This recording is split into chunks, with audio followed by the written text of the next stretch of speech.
Well, happy Tuesday. It's time to do this week's video. Get ready.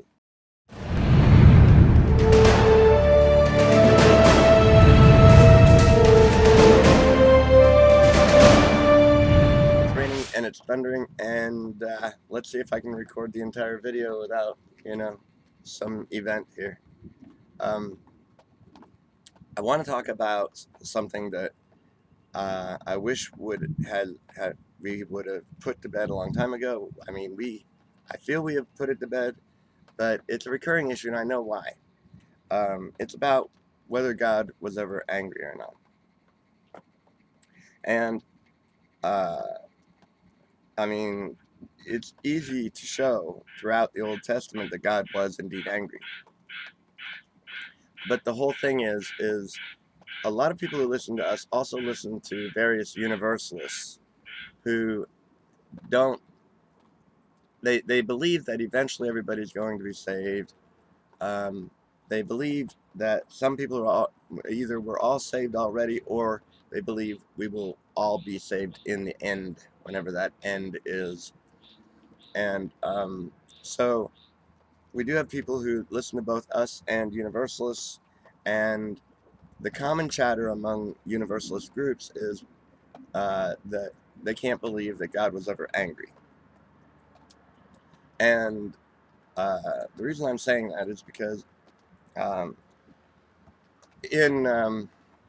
on Facebook, people can create all kinds of groups, and they can put you in a group when you don't even know you're being put in it, and without asking you everything. And so I've been put into a lot of universalist groups, religious groups, preterist groups, without my asking, without my wanting, and I really don't participate in these groups. But somebody posted in the Christian Universalist group, which I never joined but got put in, they put a meme in there, and it says, Jesus did not come to save you from an angry God, but to save you from believing he is an angry God. And that is so wrong. Now, it is true, God is not angry, and Universalists have come to understand the grace of God, therefore the love of God. But that doesn't mean God was never angry. And you really have to jump through hoops backwards to say God was never angry, because throughout the Old Testament you find instances where God was indeed angry. The whole point of the gospel of peace and the gospel of grace is that the covenant of peace was established, and in that covenant God said he would never be angry again. And so since the covenant of peace was established at the cross 2,000 years ago, it's true, God is not angry. But God was angry. And so the whole point is, because here's what people end up doing sometimes. Sometimes people give up on God altogether, because if they see that there was a God, God was angry, they just decide, I'm not going to believe in God anymore.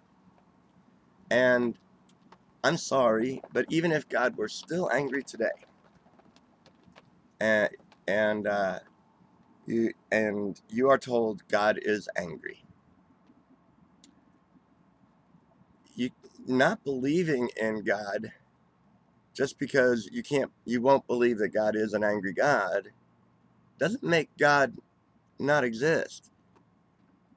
I mean, if he exists and he is that way, whether you believe him away or not, doesn't matter. He still exists, and he's still angry. The whole point, though, is the beauty of the gospel. It's called the gospel of peace, which means God declared a covenant of peace with all of humanity, that he would never be angry again. And he did that with Jesus Christ at the cross. And the gospel of grace is, of course, about his love and mercy for us all. And that we are now incorruptible, of incorruptible seed of Jesus Christ himself, and that sin has been destroyed, and that we cannot in any way fall out of his favor. That is good news. And the good news that Jesus, or that God, is no longer angry, that's really good news too. But if you really want to know truth, uh, which is what we have done in the Gospel Revolution, we set out to know what the truth was, whether we liked it or not. And yes, we do know that God was angry. We also know that God is no longer angry, and that's the truth. If I had found out that God was still angry, I wouldn't stop believing in him. It would suck if he was still angry, but me just having a knee-jerk reaction and saying, well, if God's angry, I don't believe in him. That's not that is not being honest with yourself and wanting to get to the truth.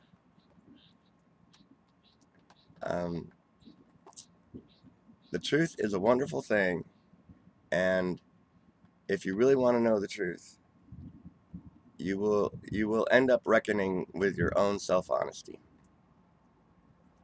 It's revolutionary. I know. Have a revolutionary week.